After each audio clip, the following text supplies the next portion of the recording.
The Century of Columbus by James Joseph Walsh. Book 1, Chapter 5. Painting Outside of Italy.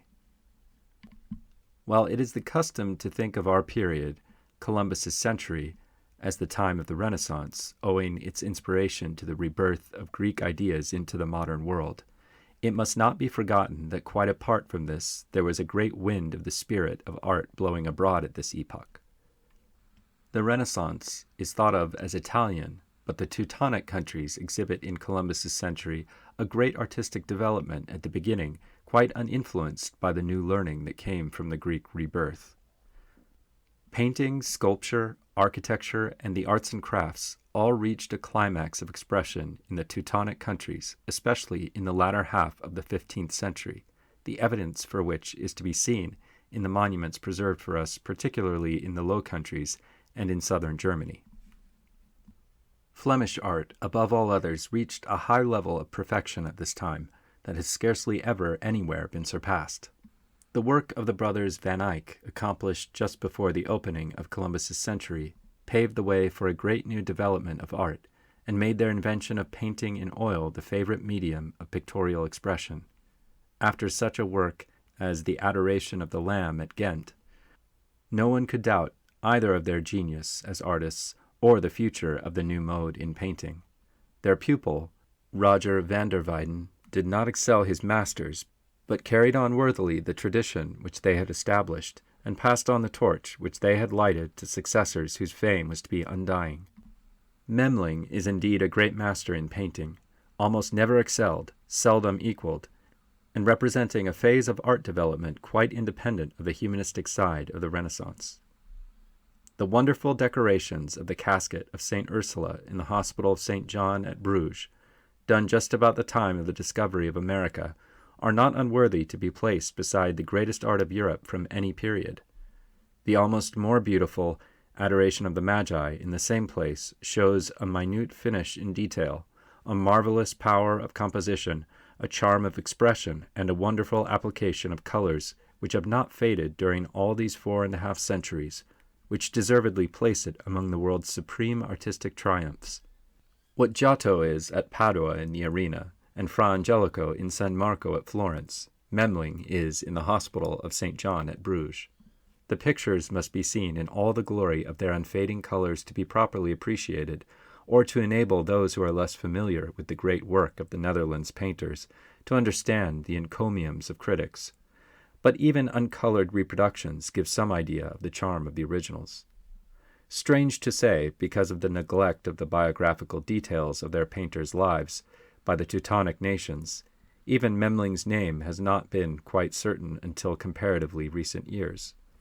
Bruges was one of the great merchant towns of this time, wealthy, populous, busy, enterprising, ambitious, the home of merchant princes who were as generous in their patronage of art as the ecclesiastics or nobility of Italy, or as our own millionaires, though they believed in the creation of new works of art, especially adapted to their surroundings, rather than the collection of those that had an established reputation.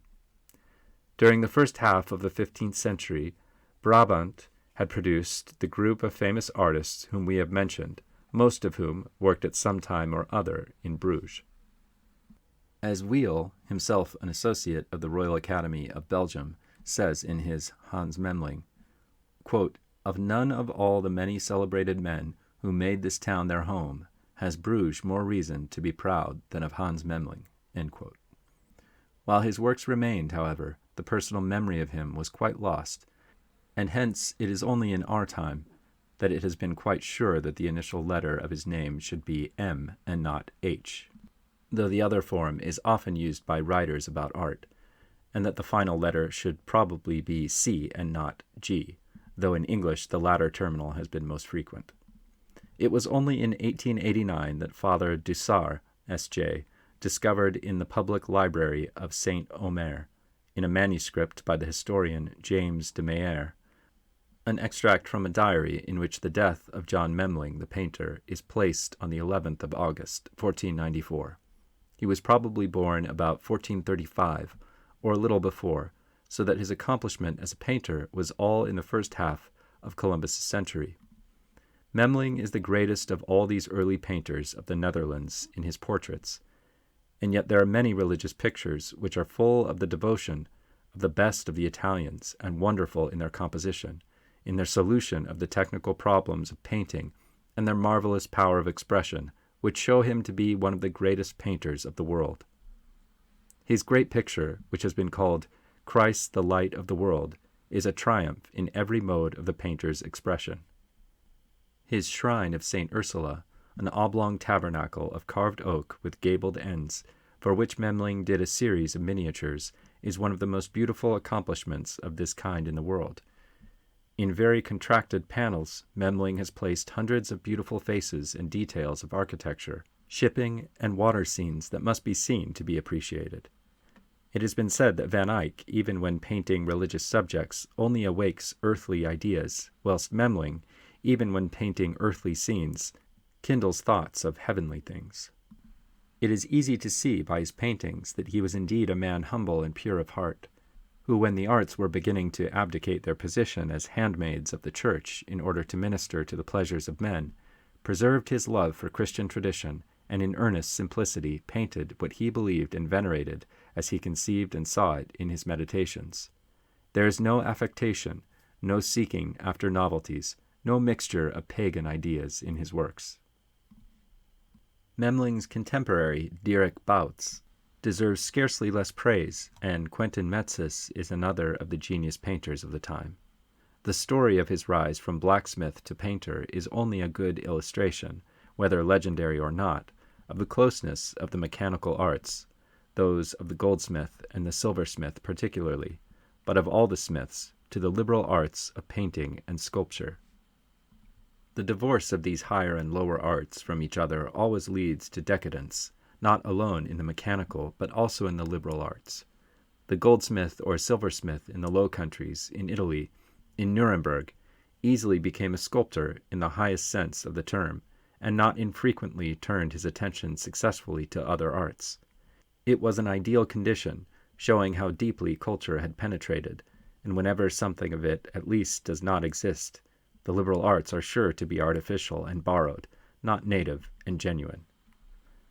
Memling's successors in the Flemish tradition of painting maintained their master's distinction, and even when lacking in that genius which alone enables men to do great work, did painting that is far above the mediocre, and that served to spread the spirit of culture among the people. Lucas van Leyden, in a short life of less than 40 years, did some beautiful things that shall always keep his memory alive. Gerard David falls only short of the work of such great contemporaries as Memling himself. David's pupil, Mostart, nobly continues the tradition of his master. Michiel Coxey and others do good work before the end of Columbus's century, which in a country less dowered with great artists than Flanders would have secured them places of highest distinction in the history of national art. The generation of Flemish painters after Memling who studied in Italy represent among them some great artists worthy to be mentioned even beside their Italian masters, though these are confessedly the great Renaissance artists. Eustace of Ghent is the first of these, an actual contemporary of Memling, and a man who not only learned from, but also in turn deeply influenced the Italians with whom he was brought in contact. Jan van Mabius Gossart, Bernard van Orly, Blondel, and Gerard David were touched by the spirit of the Italian Renaissance and its great painters, yet preserved the native fire of their genius and displayed national characteristics which have deservedly given them a place quite apart from the Italian schools. Some of their paintings are among those the world knows best and values most highly, and they have gained in prestige in later years as the knowledge and appreciation of Teutonic art has spread. Great as was the distinction and achievement of the Low Countries, at this time it was not so far superior to southern Germany as to eclipse its brilliancy. What Bruges was to the Low Countries, and especially Flanders, as an art capital at the beginning of Columbus's century, Nuremberg was to southern Germany. The city well deserves the name of Northern Florence, for all the arts flourished luxuriantly, and the monuments attest, even better than any traditions, how much was accomplished here for art. Her greatest artist in this, very like so many of his Italian contemporaries, was not limited in his powers of expression to any one narrow mode, for Albrecht Dürer was painter, designer, engraver, but also, like Leonardo, a mathematician, and like Michelangelo, a writer. Dürer's place as a painter is too well known to need special description here. He is now acknowledged to be one of the world's greatest artists, worthy to be mentioned in the same breath even with his supremely great contemporaries, Raphael, Leonardo, Titian, Botticelli, and Correggio. In recent years, he has come to be more generally known. His pious pictures have a certain Teutonic literalness added to their mystical quality that gives them distinction. He is one of the great group of cultured, intellectual people who made Nuremberg so famous at this time. While his art has many essential German characteristics, it is much more than national, though it shows very well the high standard of excellence that the German painters of this time had attained. His visits to Italy and the Netherlands broadened his views, developed his artistic sense, refined his taste, and did much for him. Yet the essential German character of his painting and his absolute individuality as an artist remained. Some of his Madonnas are quite as charming in their way, though very different from the Italian, as those of the great Renaissance painters in the peninsula. His Adoration of the Magi will bear comparison with the masterpieces even of Italy and the Netherlands, and his Madonnas, though of German type, have a sweetness all their own. In his second period, some of his painting at Venice shows how deeply he was influenced by the Venetian colorists, and yet was never merely an imitator. Dürer did fine work of real artistic quality, not only in painting, but also in wood engraving, and afterwards in engraving on copper. Prints from his woodcuts or copper plates still command high prices, and indeed it is probable that only those of Rembrandt are valued more highly. He brought these two modes of art to great perfection. He was a fine craftsman as well as an artist, and both etching and wood engraving owe much to his inventive ability and handicraftsmanship.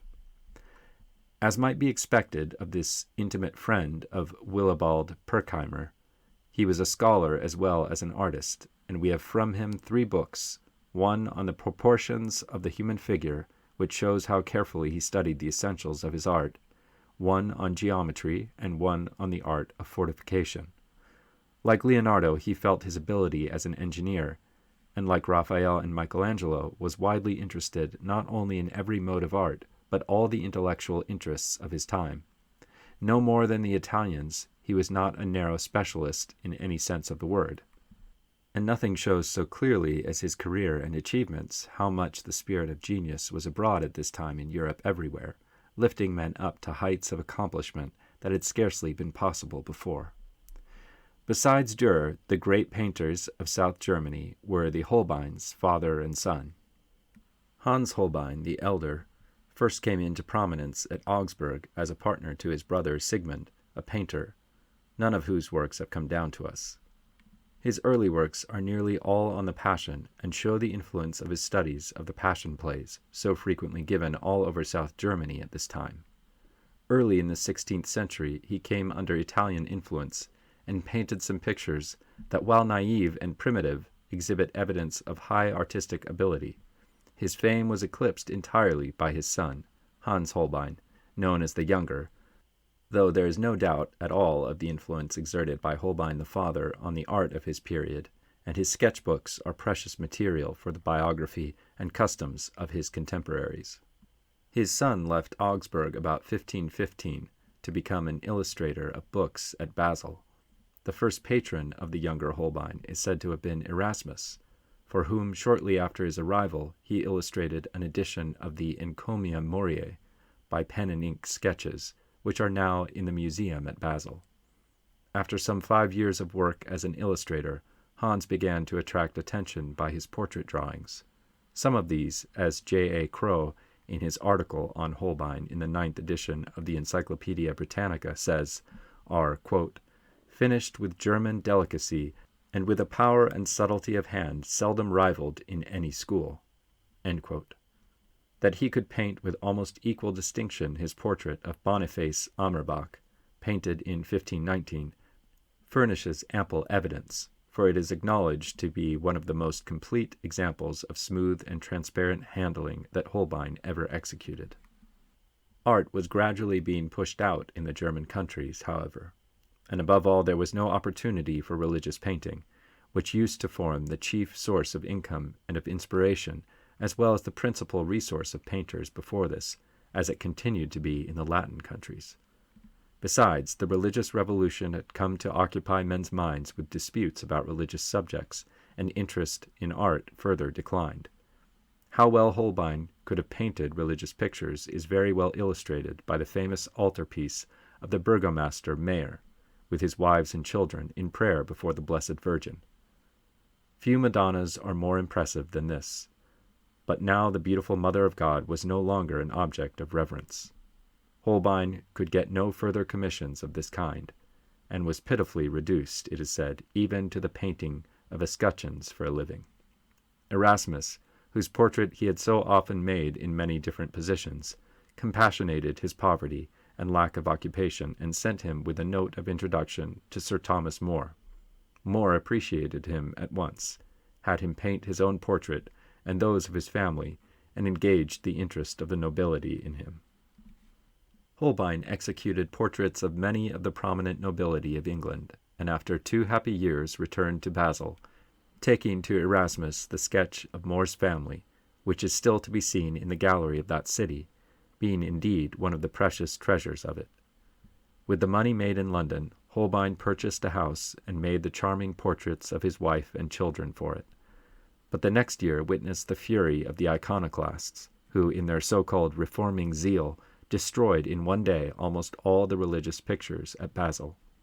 It is not surprising to find him 2 years later back in England, where the merchants of the Steel Yard gave him a series of commissions to paint portraits, and he was employed also by the court to provide the famous series of portraits of prospective queens for Henry VIII. Some of these make it very clear that he could do portraits absolutely without flattery. The series of drawings by him at Windsor form one of the most precious treasures of the English crown. He was busy painting a picture of Henry VIII, confirming the privileges of the barber surgeons, still to be seen in their building in London, when he sickened of the plague and died in 1543. Crowe says, quote, "Had he lived his last years in Germany, he would not have changed the current which decided the fate of painting in that country. He would but have shared the fate of Dürer and others, who merely prolonged the agony of art amidst the troubles of the Reformation." End quote. Everywhere a great spirit entered into art and produced a series of artists with an originality and a power of expression that has given them a place in the history of art. The first important development of the modern period in France came among the illuminators of books, and is well illustrated by the work of Jean Fouquet of Tours, the court painter of Louis XI. I have mentioned some of the books illuminated by him in the chapter on books and prints, and a copy of one of his illuminations from the famous Livy manuscript will be found there. He did a series of larger works, which entitles him to the name of painter, and his portraits are worthy of the time. Bourdichon and Pereal, the first a painter of historical subjects and portraits in the reign of Louis XI, and the second, attached to the army of Charles VIII in his Italian expedition, painted many battle scenes. These first French artists were little influenced by Italian art, and then come a group, Jean Cousin and the Clouet, especially François, who is often called Janet, who, though under Italian influence to some extent, yet showed, especially taken in connection with the sculptors Colomb and Jean Goujon, that France possessed artists capable of forming a native school. Clouet's portrait of Elizabeth of Austria, wife of Charles IX, is worthy of the great portrait painters of this time. In Spain, as in France, there was a development of art in Columbus's century that owes nothing to external influence and shows the originality of the time. As early as 1454, one Sanchez de Castro, the morning star of Andalusia, painted a retablo in the Cathedral of Seville and a fresco of St. Julian in the church of the same city. He was still painting in 1516, so that he must have enjoyed as long a life as many of the great Italian artists of the time. Juan de Borgona, was working at Toledo in 1495 at a series of paintings which recall Perugino, yet have an originality of their own. It is not surprising, then, to find Luis de Morales, born about the beginning of the 16th century, called the Divine, and hailed as the first Spaniard whose genius and good fortune have obtained him a place among the great painters of Europe. One of the master painters of this time is Juan Fernandez Navarrete, most of whose pictures were painted after the close of our century, but who had passed some 25 years of his life in it, and been subjected to its influence and received his education from it. He is extremely interesting because his nickname, El Mudo, the Dumb, recalls the fact that he was one of the unfortunate deaf who, for lack of hearing, cannot speak, and yet succeeded in developing a great mode of expression for himself. Such opportunities for the defective are supposed to be quite modern, but as a matter of fact, in spite of difficulties and obstacles, genius usually finds a mode of expression. Like Italy, Spain has its schools of painting, and the school of Andalusia came into prominence under Luis de Vargas, the best painter of the Sevillan line from Sanchez de Castro to Velázquez. His earliest known work was completed just about the end of Columbus's century. It is the altarpiece of the chapel of the Nativity in the cathedral at Seville, so often admired. Vargas is famous for his portraits, for the grandeur and simplicity of his design, his correct drawing and fresh coloring, and the great purity and grace in his female heads. Pablo de Céspedes, born toward the end of our period, doing his work afterwards, is very well known. In the school of Valencia, Juan de Juanes is famous for his religious pictures. His vigor and variety of invention are wonderful, and his coloring is splendid. His numerous faces of Christ were unrivaled, the best, perhaps, being that with the sacred cup. His pencil was wholly dedicated to religion, and according to the tradition, he habitually communicated and confessed before taking a sacred picture. He had 2 daughters, Dorothea and Margarita, who are famous in the history of Spanish art, typical, illustrious women of the Spanish Renaissance. End of Book 1, Chapter 5, of the Century of Columbus by James Joseph Walsh, Painting Outside of Italy.